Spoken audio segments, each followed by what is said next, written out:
Hey guys, what's going on? This is Jeff Flowers of the new Pickleballers, and I just wanted to show you a couple of things that beginners do that they shouldn't do. This will probably help their game out. So first thing, serving. You know you have to serve behind the line, you have to serve imaginary line in the center, imaginary line in the side. You've got to serve in this area. So people tend to do this, and even intermediate players, you'll see them do this, where they will serve and then step into the court, and he's going to hit one back at me to demonstrate why you don't want to do this.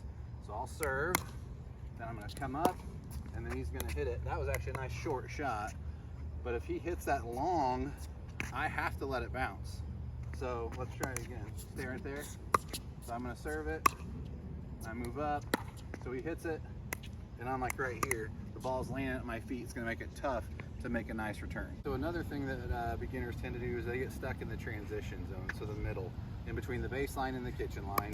So I'll hit it, and then I come up, and I'm like right here. But if he's good, he's gonna hit it at my feet, or it's gonna get by me. So you either wanna move all the way up as soon as you can, so you're at the kitchen line, you can play more defense, or you're gonna stay back at the baseline if they're holding you back. If they're hitting long drives that you can't advance to the kitchen on, then that's where you're gonna try that third shot drop, fifth shot drop, whatever you need to do to get to the kitchen line, so that you can have a better chance of having a more offensive battle back and forth. All right, another thing that newer players do often, or even intermediate players, is hitting high attackable balls. So unless you're really running to chase a ball down, or if you're digging a ball that's been slammed at you, obviously the intent would be to keep the ball low because they can't attack it.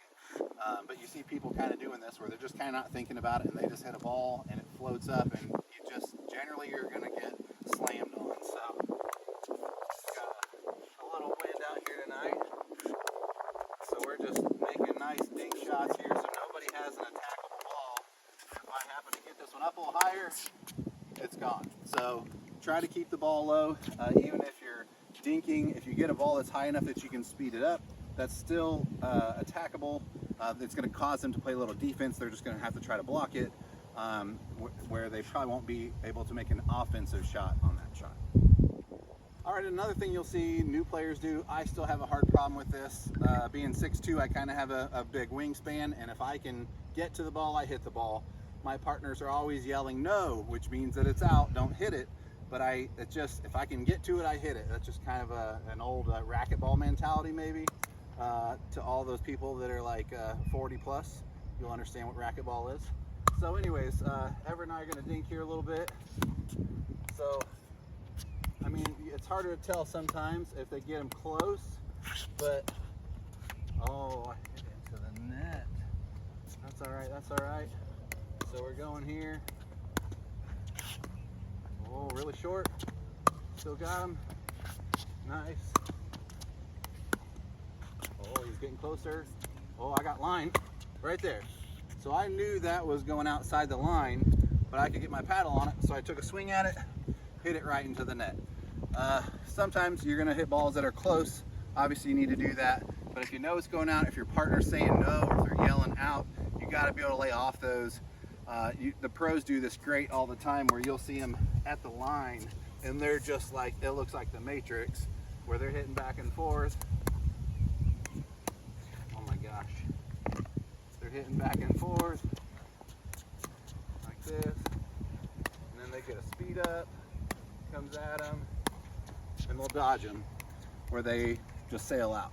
So that's the one thing you have to kind of learn, and you just have to get used to seeing those balls when you know they're going to go out when they're not. And sometimes they're wrong. You'll see the pros back off one and it just lands in. That's going to happen.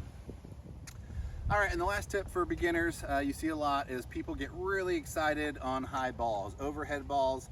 They just want to crush the tar out of them. And generally you're going to be a lot better off if you hit that like at 75% instead of 100%, or go angle, like go for position instead of just trying to kill it. Aim it at their feet. You know, if they're backing up especially, just hit it at their feet. It doesn't have to be super hard. Most likely you're gonna have better results. So here's an example. So I'm gonna be hitting with Everett. Say he backs me up. I'm kind of moving. So I hit one high. Or you Let's see an even better example where you whiff altogether. I have done that in games and it is super embarrassing, but hey, it happens. You're just so excited to kill that thing, you take your eye off the ball or you're looking at where you want to hit, and it's just a big whiff. So those are some tips. Hope you enjoyed this video. Feel free to like, comment, subscribe, and we'll see you on the next one. Thanks.